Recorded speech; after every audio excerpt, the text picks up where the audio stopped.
안녕하세요. 살다 보면 별꼴 다 본다는 걸 몸으로 체감한 30대 돌싱녀 인사 올립니다.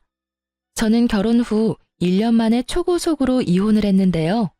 제 이혼 이야기를 들어보지 못한 사람들은 제게 문제가 있나 생각하실 수도 있지만 들어보신 분들은 모두 이혼 잘했다며 오히려 응원해 주시거든요. 얼마 전에도 지인이 제 이혼 이야기를 듣더니 이건 많은 사람들에게 알려야 할 일이라며 거듭 권해서 이렇게 사연글을 작성하고 있어요. 저와 이혼한 남편은 동갑내기로 같은 직장의 동료이자 사내 커플에서 부부가 된 아주 가까운 사이였어요. 남편은 결혼을 전제로 저와 사귀기를 원했고 저도 솔직히 어느 정도 나이가 찼으니 진지하게 생각해보고자 연애를 시작했어요. 연애 때 남편은 노력을 하는 사람이었어요. 저를 위해 모든 걸 맞춰주고 제 취향에 맞춰주는, 고기를 싫어하는 저를 위해 매번 채식이나 해산물 가게를 찾아주는 아주 좋은 남자친구였죠. 그 세심한 모습에 반해 정말로 결혼을 진지하게 생각했어요. 그리고 남편은 결혼을 하기 위해 집을 구매했다고 했어요. 난감하게 웃으며 은행 빚이 많지만 그래도 자기 집이라고 하는 걸 보니 제가 나머지는 벌어서 생활하면 될 것 같다고 생각했어요. 집도 있고 제가 벌면 생활비도 있으니 괜찮겠지. 그렇게 생각하던 차에 생각지도 못했던 아이가 생겼어요. 솔직히 생각지도 못했다는 건 거짓말이었고요. 남편은 항상 제게 아이를 가지고 싶다고 이야기를 했었어요. 그리고 매번 피임을 하다가 저도 결혼 생각이 짙어지자 결국 피임에 소홀하게 됐고 그렇게 아이가 찾아온 거죠. 아이가 생기고 보니 육아휴직을 하게 되면 생활이 힘들 것 같더라고요. 그때는 부모님에게 손을 조금 벌려야지 생각했어요. 저희 집은 제가 못나서 그렇지 아버지는 교수, 어머니가 교사로 솔직히 못 살지는 않아요. 그렇기에 빌리고 나중에 갚자는 생각도 편하게 했었고요. 시댁은 시골인데 가족들도 엄청 많은 집안이었어요. 솔직히 임신해서 결혼하는 건데 남편이 엄청 원해서 그 집안에서도 축하해 줄 줄 알았거든요. 그런데 처음에 상견례 겸 시모를 봤는데 엄청 친절하게 대해주시기는 하셨지만 뭐랄까 그 눈빛이 엄청 차가웠어요. 그렇지만 본래 그런 인상일지도 모른다고 편하게 생각했어요. 시부도 마찬가지로 정말 즐겁지는 않은 가식적으로 웃고 있는 느낌을 많이 받았고요. 저는 이 자리가 딱딱한 자리라 그런가 보다라고 마음 편하게 생각해버렸어요. 그때 다른 선택을 했다면 어땠을까? 지금도 생각하게 만드네요. 사실 이혼에 대한 생각이 강하게 들었던 첫날은 놀랍게도 결혼식 당일이었어요. 그때 저는 무척이나 지쳐 있었어요. 남편이 집을 해오느라 막대한 원금과 이자가 나가고 있어서 결국 결혼과 관련된 재반 비용은 모두 제가 낼 수밖에 없었어요. 그 모습에 친정오빠는 왜 네가 다 하냐고 남편을 굉장히 나쁘게 보더라고요. 저는 오빠를 다독였어요. 어차피 결혼하면 둘이 같이 살 거고 그 집도 우리 둘이 사는 집이 될 거다. 집 가져오는데 내가 혼수하는 게 맞고 결혼식 비용도 내는 게 맞다고 했었죠. 그런데 시모가 결혼 며칠 전에 폭탄을 하나 터뜨리더군요. 예, 너희 이쪽에서 미리 피로연 하는 게 어때? 피로연이요? 식장을 최대한 시댁과 가까운 지역으로 잡으려고 애썼는데 결국은 그렇게 말이 나온 거였죠. 저는 남편을 쿡쿡 찔렀어요. 남편은 시모에게 어물쩍 말했어요. 결혼식만으로도 힘든데 무슨 피로연이에요? 그냥 결혼식만 하셔도. 얘 좀 봐. 너 우리 친척들 모두 우리 지역에 다 몰려있는 거 모르니? 차 대절해서 가려고 해도 그날 모이기 힘든 사람도 있는데 그런 친척들 위해서 하라는 건데 그것도 못해? 너 그러면 못 써? 시모는 남편을 향해 강하게 말했지만 딱 보니 저 들으라고 하는 말이었어요. 이쯤에서는 시모도 알고 있었거든요. 제가 이 결혼식 비용을 모두 내고 있다는 걸요. 결국은 시모의 등살에 못 이겨 피로연까지 하게 됐어요. 본식 2주 전에 했는데 시댁 쪽 친척들이 모두 모여서는 아주 난리가 났더라고요. 게다가 피로연에서도 축의금을 걷었는데 그걸 시모가 싹 다 가져가더라고요. 피로연장 잡고 음식 준비도 제가 다 했는데 말이죠. 남편이 가져갔다면 식장 대여비와 음식 비용만으로도 제가 빼올 수 있었을 텐데. 그렇지만 크게 걱정은 안 했어요. 결혼식 때 남편에게 식대로 정산을 받기로 했었거든요. 얼마를 썼는지만 정확하게 계산해 두기로 했죠. 시모가 좋아하면 됐다고 생각을 하고 결혼식에는 좀 차분하게 진행되겠지 싶었는데 시모의 도를 넘는 행동은 결혼식 바로 전에 또 터졌어요. 자기가 극구 노래를 부르겠다는 거예요. 저는 어이가 없었어요. 그리고 예식장 도우미 선생님들도 당황하기는 마찬가지였죠. 내가 노래교실 다니지 않니? 한곡 멋들어지게 뽑아줄 테니까 나한테 맡겨. 어차피 너희 축가며 뭐며 아무것도 없다면서? 그렇게 재미없는 결혼식 괜찮겠니? 내가 분위기를 띄워줄 테니까 걱정 마. 시모의 말에 저는 정말 미쳐버리겠더라고요. 결국은 저는 몰래 직원을 불러내서 말했어요. 죄송한데 저희 어머니한테 결혼식 날 노래 준비는 안 될 것 같다고 좀 말씀해 주세요. 이러다가 제 결혼식 다 망치겠어요. 결국 결혼식장에서는 준비되지 않은 노래는 부를 수 없다고 했고 저도 시모에게 결혼식에서 말고 다른 때 불러달라고 했죠. 바락바락 하겠다고 우기던 시모도 예식장 측에서 안 된다고 하니 받아들이긴 하더라고요. 그런데 결혼식 날 초대받아서 온 제 친구가 저한테 조심스럽게 다가와 이야기하더라고요. 너 벌써 시댁이랑 무슨 일 있는 거 아니지? 네 시어머니 되시는 분이 여기저기 네 욕 엄청 하고 다니셔. 말 안 하려고 했는데 그래도 네가 모르고 나중에 들으면 더 놀랄까봐 미리 말해주는 거야. 너 조심해야겠다. 친구의 말에 저는 얼굴이 달아오르는 걸 느꼈어요. 강철 같은 신부 화장이 아니었다면 저의 흥분은 모두 고스란히 드러났겠죠. 저도 나이를 뒤로 먹은 게 아니다 보니 제가 받은 열을 삭히는 건 일도 아니었어요. 다만 겉으로 웃고 있는 얼굴과는 다르게 몸속에서는 이미 분노가 극에 달했지만요. 참아야 한다. 내 얼굴에 침 뱉기야. 그 생각만 내도록 했어요. 완벽한 결혼식을 위해서 절대로 화를 내지 않았죠. 그렇게 마지막에 가족이 모여서 사진을 찍는데 갑자기 시모가 제 옆에 오시더니 뜬금없이 이런 말을 하더라고요. 사랑한다, 우리 며느리. 우와, 진짜 욕이 입 밖으로 터져나오는 걸 겨우 삼키느라 죽는 줄 알았어요. 뒤에서 욕이라는 욕은 다 하고 돌아다녀서 내 친구들까지 그걸 다 알게 한 주제에 뭐? 사랑한다고요? 진짜 그 넙대대한 시모의 얼굴에 한 대 줘 패고 싶은 걸 겨우겨우 참고 웃었어요. 네, 어머님, 저희 잘 살게요. 그렇게 저는 완벽한 결혼식을 겨우겨우 지켜낼 수 있었어요. 남은 건 너덜너덜해진 제 멘탈뿐이었지만요. 그리고 시모는 그 멘탈마저 마지막에 탈탈 털어가시더군요. 제가 결혼식 비용을 다 냈잖아요. 그리고 혼수의 예단비까지 싹 다 해서 몇 천만 원이 들어서 남편에게 미리 이야기해놨었거든요. 피로연 할 필요 없었는데 어머님이 원해서 한 거니까 그 비용은 반반씩 부담하자고 했죠. 솔직히 돈은 제가 다 냈는데 들어온 축의금은 시댁에서 다 가져갔으니 저도 남는 게 있어야 나머지 결혼식을 제대로 치를 수 있잖아요. 그때 남편은 알겠다고 확실하게 말해줬어요. 지금 당장 돈이 없으니 결혼식 때 들어오는 축의금에서 떼주겠다고 했는데 막상 정산하러 내려갔더니 시모가 남편에게 들어온 축의금을 모조리 들고 식대 계산을 하고 있더라고요. 저는 남편에게 가서 물었어요. 저번에 필요연할 때 쓴 돈 따로 빼놨어?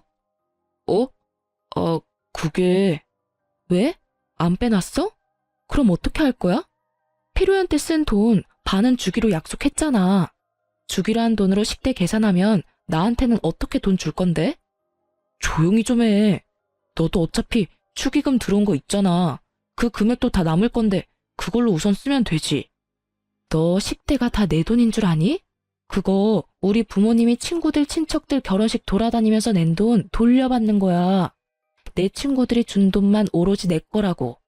게다가 그 돈이 들어온들 어차피 혼수로 다 나가야 하는 돈인데.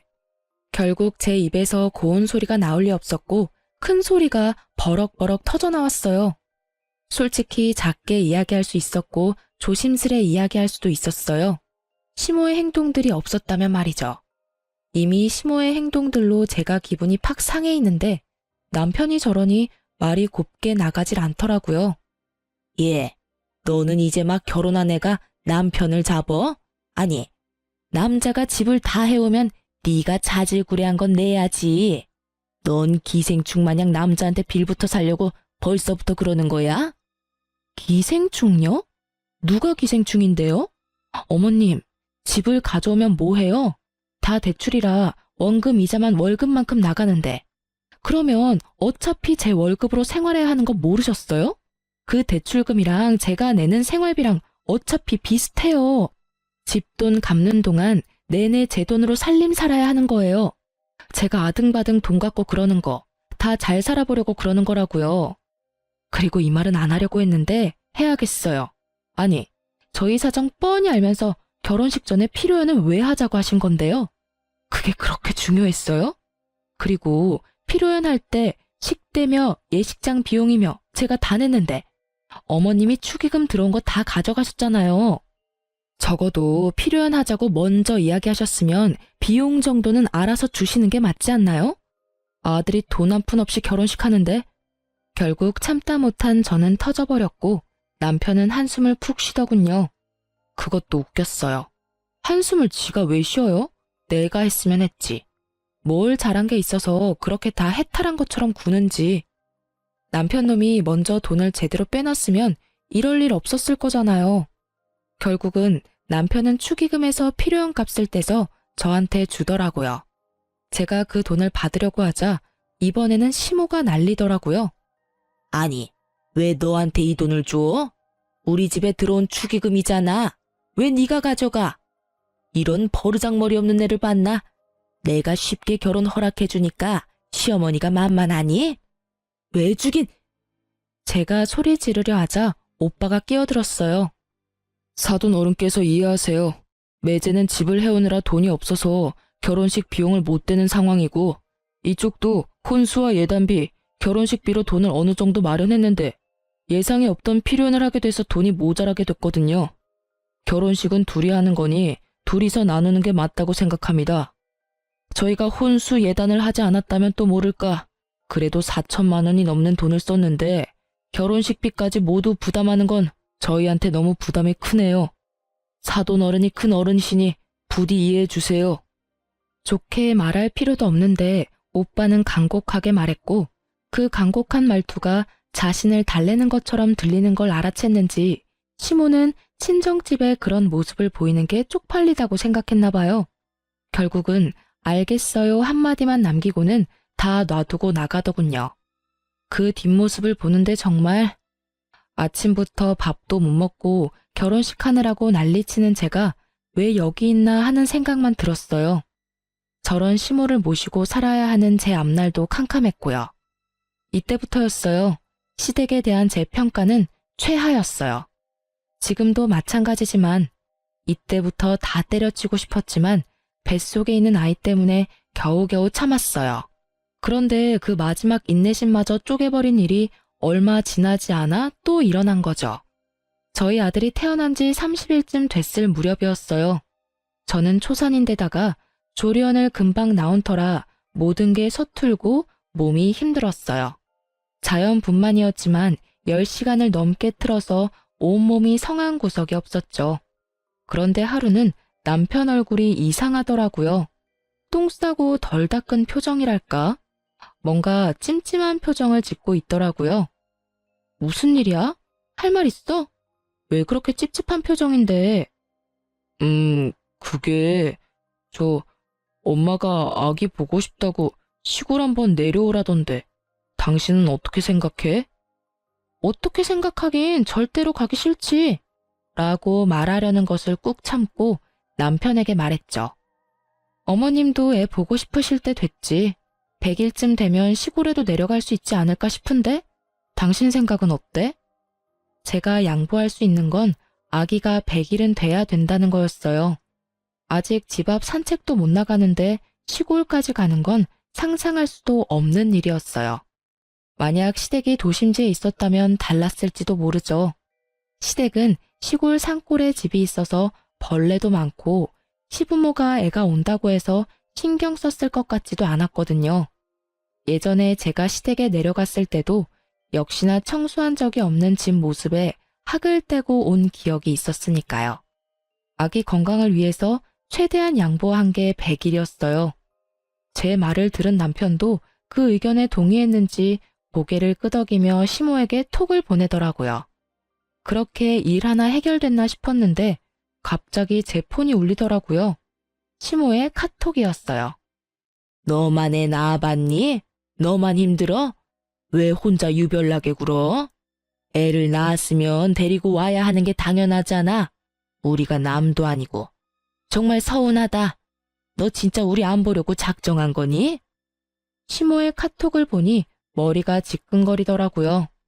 제가 무슨 수를 쓰지 않으면 몇 날 며칠을 저렇게 사람을 쪼아댈 게 분명하니 저는 한 발 더 양보했어요. 그리고 시모에게 전화했어요. 어머님, 아기가 아직 바깥바람 쐬기 힘들어요. 보고 싶으시면 나중에 어머님이 올라오세요. 제가 힘들어서가 아니라 애가 힘들어서 그래요. 아직 목도 못 가누는데 카시트도 채우기 힘들어요. 제가 그렇게 말을 하자 시모는 알겠다며 전화를 끊더니 바로 다음날 집으로 올라왔더라고요. 적어도 며칠은 시간을 두고 올라올 줄 알았는데 이렇게 당장 올라오니 저도 당황한 상태였어요. 애 키우느라 어지럽힌 집 치우고 정리하고 시부모를 맞이했는데 오자마자 시부모는 애는 거들떠보지도 않고 집 구경만 열심히 하더라고요. 그러더니 시부가 저한테 능글맞게 웃더니 말했어요. 아가, 집이 너무 좋네. 이 냉장고랑 TV를 보니까 우리 집에 있는 거지 같은 가전들이 생각나네. 너희가 이거 우리한테 주면 정말 좋을 것 같은데? 네 생각은 어때? 저는 어이가 없었어요. 그 물건들은 모두 결혼식 끝내고 제가 하나부터 열까지 고르고 골라서 집에 들인 물건들이었어요. 게다가 냉장고와 TV는 큰 만큼 가격도 제일 비쌌거든요. 그걸 탐내는 걸 보니 참 기가 막혔어요. 아들 신혼집에 와서는 새 물건 챙기려는 꼴을 보니 너무 웃겼죠. 저희 아버지는 신혼집 와보시고는 제게 용돈도 주면서 덕담까지 해주고 갔는데 말이죠. 시댁에 용돈까지는 바라지도 않아요. 적어도 덕담 한마디 정도는 할 줄 알았는데 역시나 제 기대를 넘어버리더군요. 아버님, 그거 다 산 지 얼마 안 됐고 저희 아파트 공간에 맞춰서 산 거라서 시댁에 두기에는 좀 힘들 수도 있어요. 딱 봐도 우리 집에 들어가도 될 만한 크기인데 이거 우리한테 주고 너희들은 또 따로 사면 되잖아. 돈도 있겠다. 뭐가 문제야? 우리처럼 힘들게 사는 것도 아닌데. 거기다 친정에서 돈 좀 받을 거 아니야. 친정집이 그래도 교육자 집안인데. 저희 결혼식도 얼마 전에 마쳤고 아기 때문에 앞으로 돈이 너무 많이 들어서 다시 사는 건 좀 힘들어요. 저희도 안 쓰는 물건이면 드리고 싶은데 냉장고나 TV나 집에 없으면 안 되는 물건들이잖아요. 그래서 주기 싫어?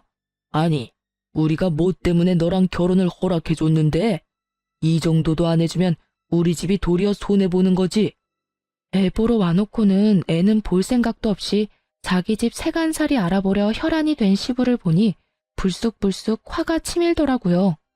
그런데 그 와중에 시모 말에 뒷골을 잡고야 말았어요. 집도 좋은데 여기서 며칠 있다 가면 좋겠네. 놀러 다닐 때도 많을 거 아니야. 온 김에 여기저기 다 돌아다니고 가야지. 저는 애 때문에 힘들어서 거동도 제대로 못하는 데다가 제대로 씻지도 못하는데 시부는 결국 일주일을 집에 머물렀어요. 그러면서 있는 내내 제가 해주는 밥 3끼 꼬박꼬박 얻어먹고 아침 저녁으로 빨래 내놓더라고요. 그걸 하면서도 최대한 참아보려 했는데 저녁에 이제 좀 쉴까 싶어서 누우면 맨날 누워있으니 몸이 아픈 거라며 움직이라고 하면서 사람을 괴롭혔어요. 결국 며칠 지나지 않아 저는 열이 받을 대로 받아버려 저녁에 퇴근하는 남편을 안방으로 데리고 와서 따졌어요. 어머님한테 언제 가시는지 물어봐. 그리고 최대한 빨리 내려가시라고 해. 내가 어떻게 그런 말을 해. 자식 신혼집 보러 오신 분들한테. 신혼집 3일 내내 봤으면 이제 다 본 거 아니야? 볼거리가 아직도 남았어? 그리고 당신 어머님 계시니까 계속 늦게 오잖아. 당신도 어머님 아버님이랑 같이 있는 거 힘들어하면서 왜 나한테 다 떠넘기는 건데? 나는 애까지 봐야 하는데 힘들어 죽겠다고. 이러다 진짜 내가 죽게 생겼다니까? 그렇다고 내가 어떻게 가시라고 말을 해. 나도 아들인데. 그리고 당신도 너무해. 어떻게 우리 부모님을 그런 식으로 말할 수가 있어. 그냥 부모님 좋은 마음으로 여기 있는다고 생각하면 안 돼? 그럼 나도 우리 엄마 데리고 와서 몇 날 며칠 있어 볼까? 결국 제 협박 아닌 협박에 진 남편은 꼬리를 내렸죠. 그러나 결국 시모에게 말도 못 꺼내고 일주일이 지났어요. 일주일이 지나니 시부모도 집으로 돌아가더라고요. 물론 TV와 냉장고는 제가 지켜냈죠. 시부모가 돌아간 날 정말 오랜만에 자유를 만끽하고 있었는데 남편이 완전 술에 절어서 엄청 늦게 들어왔더라고요. 솔직히 여태껏 우유부단하게 행동한 게 꼴보기 싫어서 남편을 옮겨주지 않으려고 했는데 그래도 감기 걸리면 애만 힘들겠다 싶어 남편을 안으로 들이려고 했어요. 그때 남편 옷에서 폰이 툭 떨어지더라고요. 폰은 얼마 전까지 대화를 했는지 카톡 화면이 떠 있었어요. 그런데 그 카톡을 보고 저는 눈이 뒤집어져 버릴 만큼 열이 받았어요. 카톡은 남편과 시모의 대화 내용이었는데 그걸 본 저는 속이 뒤틀리는 감각을 느껴야 했어요. 예, 너 결혼 잘못했어. 좋은 집에서 곱게 자라서 그런지 시모 알기를 개똥으로 알잖니. 꼴랑 TV랑 냉장고 때문에 정색하면서 눈 동그랗게 뜨고 따박따박 말대꾸 하는 거 봤지? 정말 결혼을 시켜줬더니 아주 시댁을 잡아먹으려고 들어. 네 아버지가 이번 기회에 가전 새로 바꾸나 싶었는데 좋다 말았지 뭐니? 시모의 열받은 음성이 여기까지 들리는 것처럼 생생해서 더 빡치더라고요. 그런데 남편의 반응이 저는 더 열받았어요. 저는 제 편을 들어주거나 그런 거 아니라고 중재를 해줄 거라고 생각하고 있었거든요. 그런데 그게 아니더라고요. 와이프가 그런 면이 있지. 그래도 엄마가 좀 참아. 지랄 같은 성격 나도 참고 잘 살고 있잖아. 그래도 처갓집에 돈이 좀 있으니까 우리한테 무슨 일 생기면 돈 빌리기도 쉬워. 말만 하면 척척 돈 내주니까. 남편놈은 우리 집을 아주 편리한 보험 정도로 보고 있더라고요. 그리고 냉장고랑 TV는 상황 봐서 내가 사줄게. 나 몰래 꽁쳐놓은 돈 좀 있어. 이 남자가 나를 사랑해서 결혼한 줄 알았더니 우리 집 돈 보고 결혼한 거였더라고요. 이럴 거면 우리 아버지랑 결혼하지 그랬냐는 생각이 들 정도였거든요. 제가 무슨 일이 있으면 친정에 전화하니 아주 우리 집을 자기 돈줄로 아는 모양이었어요.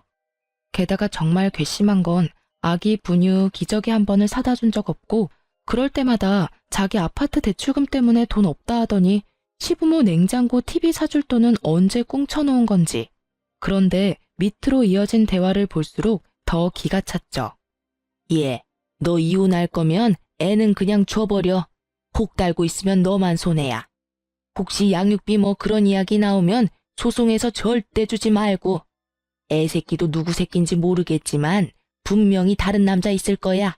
절대로 넘어가면 안 돼. 우리 애를 혹이라고 말하는 게 진짜 할머니가 맞을까요? 저는 제 눈을 의심해야 했어요. 이 사람들은 무슨 생각으로 제게 다른 남자가 있다고 이렇게 당당하게 말하는 걸까요? 그런 시모의 문자에 대한 남편의 답은 심플했어요. 안 넘어가. 그래서 애 키울 때 한 푼도 안 내잖아. 시모의 미친 소리에 미친 답변을 건넨 남편놈을 보니 정말 모든 걸 뒤집어 엎어버리고 싶더라고요. 이 새끼는 뭔데 내 자식을 본인 자식이 아니라고 하는 걸까? 그러면 왜 지 자식도 아니라고 생각하면서 같이 살까? 의문만 가득했지만 이제 다 필요 없었어요. 알아보고 싶은 마음 요만큼도 없었고 그냥 이혼만 생각하게 됐죠. 그러고 보니 생각이 났죠. 남편놈이 곧 워크숍을 떠난다는 걸요. 바로 3주 뒤였어요. 1박 2일로 가는 거라 미리 저한테 이야기를 했었거든요. 저는 그때가 좋다고 생각했어요. 제가 생각한 일을 행하기에 딱 좋은 날이라고요. 남편 워크숍 당일에 저는 미리 예약해뒀던 이삿짐 센터를 불렀어요. 그리고는 제가 산 가구며 가전들을 모두 친정집으로 옮겨버렸어요.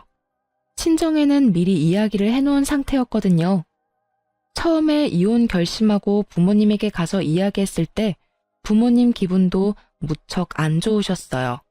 두 분 다 교육자라 그러신지 제게 결혼은 가문의 결합이며 뭐 이런 말들을 운운하며 저를 답답하게 만들더라고요. 그래서 결국은 시모와 남편의 행동에 대해 이야기해버렸죠.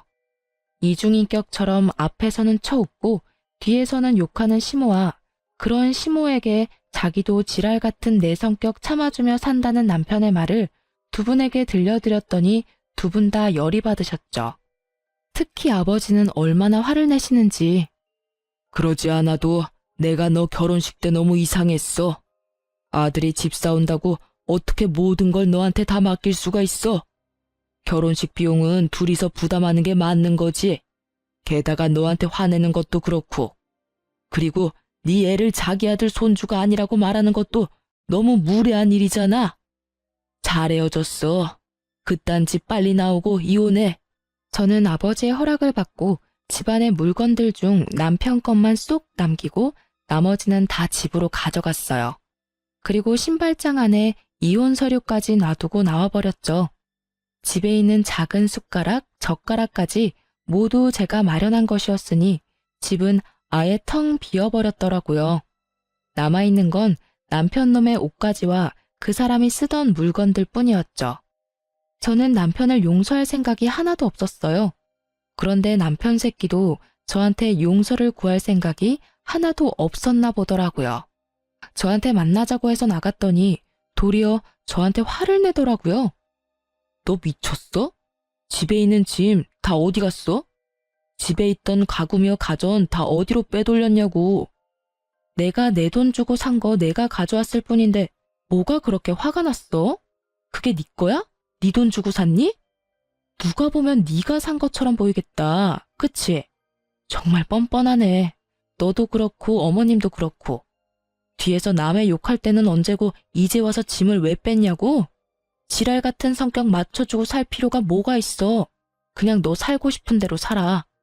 네가 대출로 산 아파트에서 아무것도 없이. 나는 그런 소리 듣고도 태어날 두꺼운 낯짝 같은 거 없으니까. 무슨 소리 하는 건데? 내가 언제 욕을 했다고 그래? 카톡에서 어머님이랑 대화한 거 다 봤거든? 사진도 찍어놨어. 술 마시고 톡 보낼 거면 관리를 잘했어야지. 하긴 네가 네 폰 간수를 못한 탓에 나도 그 진실을 알았지만 나는 시댁이든 너든 떠받들고 살 마음이 아예 싹 사라져버렸거든? 그러니까 이 김에 이혼하자는 거야. 왜 짐 뺐냐고 물으러 온 거 보니 신발장은 안 봤나 보네? 거기 이혼 서류 있으니까 작성해서 내줘. 내가 써야 하는 건 다 썼으니까. 그제서야 남편 얼굴이 아차 싶더라고요. 그런 말을 한 게 사실이었으니 자기도 발뺌은 더 못할 거고 이제 무슨 헛소리를 짓거리려나 싶었는데 역시나 정신 나간 소리를 멀쩡한 얼굴로 짓거리더라고요. 우리가 받들고 살라고 한 적 없잖아. 솔직히 그런 말 한 거는 사실이지만 그렇다고 해서 짐을 이렇게 다 빼버리는 건 너무하지. 적어도 이혼을 하려면 이야기를 하고 의논을 해야 하는 게 정상 아니야? 그리고 시부모한테 그 정도도 못 해줘? 어머니랑 아버지가 뭘 그렇게 바랬는데? 그래, 욕 좀 했어. 그치만 그건 너한테도 문제가 있는 거니까 어쩔 수 없잖아. 짐을 뺀 건 내가 너희 집에 보낸 예단비가 아까워서 뺀 거야. 그러니까 네가 이해해. 그리고 내가 무슨 문제가 있어? 나 결혼식에서 너희 엄마 진상짓 했을 때도 참고 웃어줬어. 너희 아빠 우리 집에 와서 가전 가져가고 싶다고 했을 때도 웃으면서 넘겼어. 웃음 따위 전혀 나오지 않았지만 말이지. 근데 너랑 너희 부모님이 나한테 어떻게 했어? 아주 셋이서 나 하나를 분석을 자세하게도 했더라. 그리고 너는 네 새끼가 누구 애 새끼인지 몰라서 시모가 그런 말 했을 때 애 키울 때 한 푼도 안 낸다고 당당하게 이야기했어? 이 미친 새끼야. 틀린 말이 아니잖아. 너 당당하게 그 애가 내 애라고 말할 수 있어? 너 나 몰래 바람 피우고 애 만든 거잖아. 내가 애 갖고 싶다고 하니까. 저는 어이없는 얼굴로 남편 새끼를 쳐다봤어요. 이놈이 무슨 이야기를 하는 건지 머리가 따라잡지를 못하겠더라고요. 내가 다른 남자를 만난 적이 없는데 무슨 바람을 피웠다고 이러는지. 떨떠름한 제 앞에 남편이 종이 한 장을 턱 내보이더군요. 바로 검사지였어요.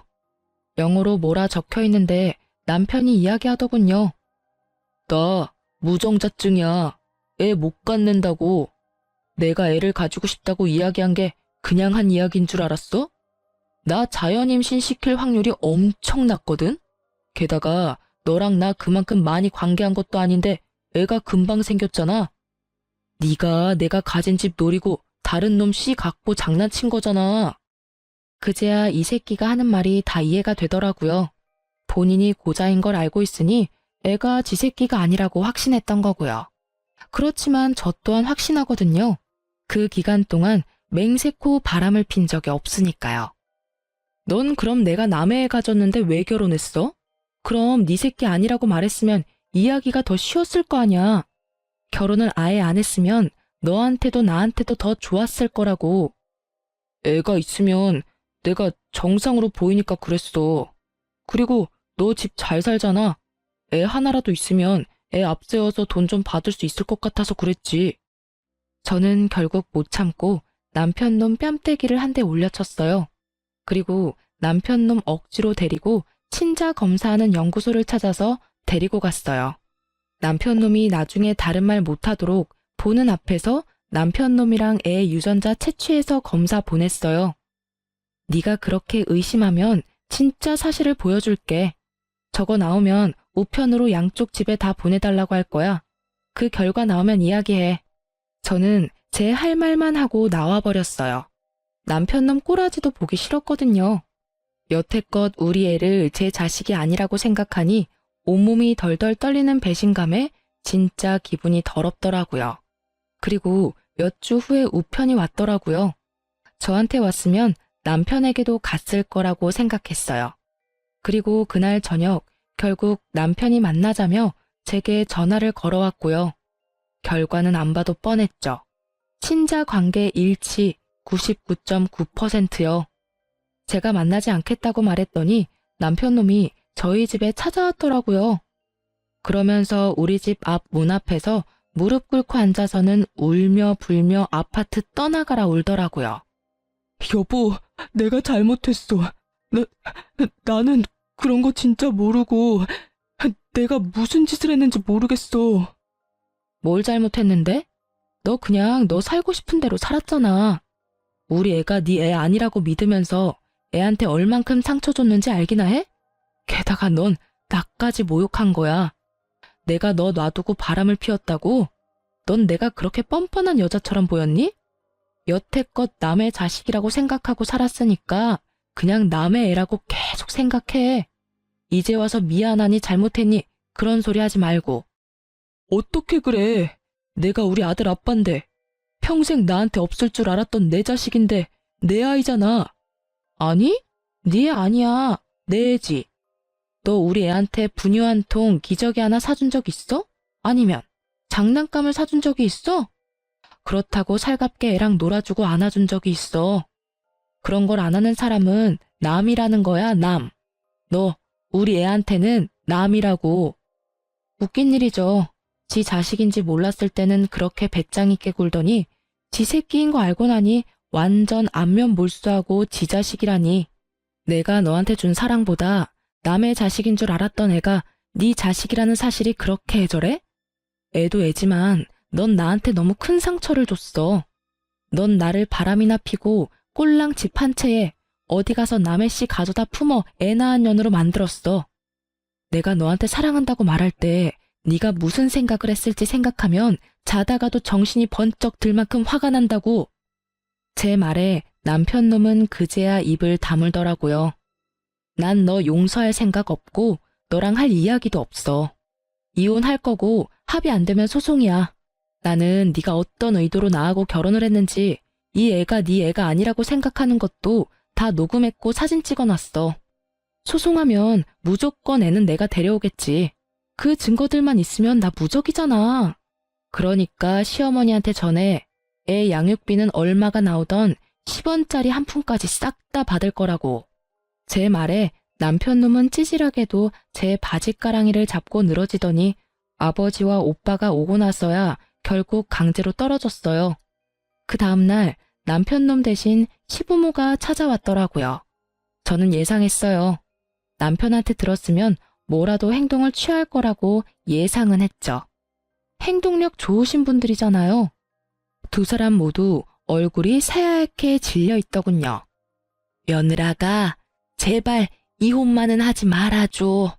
우리 아들이 너무 미안한 마음이 가득해. 우리도 물론이고. 너한테 그런 상처 주려고 한 거 아니야. 그냥 우리들끼리 하는 이야기였고, 알잖니. 임금님 없는 자리에서는 임금 욕도 한다고.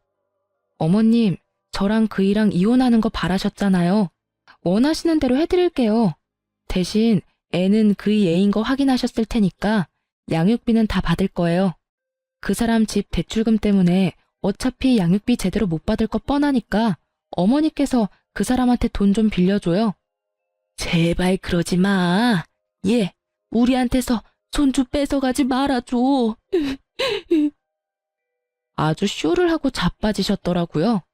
언제는 누구 애인지도 모르래 양육비도 안 주고 이혼이나 하라더니. 그래, 우리 집안의 최고로 중요한 손주다. 그 아이만큼은 우리한테 돌려다오.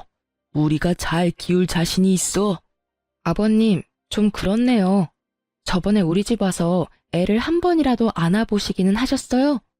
애는 안중에도 없고 저희 세간살이만 눈독 들이셨잖아요. 그리고 그때 그런 말도 하셨죠? 친정에서 돈 주지 않냐고. 우리 집안에서 그 정도도 안 해주면 손해라고 하시지 않았어요? 어차피 애는 안중에도 없던 분들이 갑자기 애가 소중하다며 여기 와서 이러시니 참 웃기네요. 할 말 있으시면 이혼소송 변호사한테나 가서 하세요. 저는 두 분하고 할 이야기 없습니다. 저는 시부모 모두 쫓아보냈어요. 결국 그 뒤로 이혼은 소송으로 가게 됐지만 저에게 유리하게 될 수밖에 없었죠. 솔직히 결혼 기간이 짧아 재산 분할 같은 거 할 게 없었어요. 다만 위자료는 제가 조금 받아올 수 있었고 아이 친권과 양육권도 제가 가져왔죠.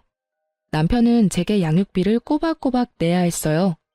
그리고 이혼 3년쯤 뒤에 저는 재혼을 하게 됐어요. 그런데 재혼을 한다고 친구들에게 연락을 했던 게 전 남편에게까지 흘러갔는지 저한테 전화가 와서는 결혼하는 건 너무하지 않냐며 난리를 피우더라고요.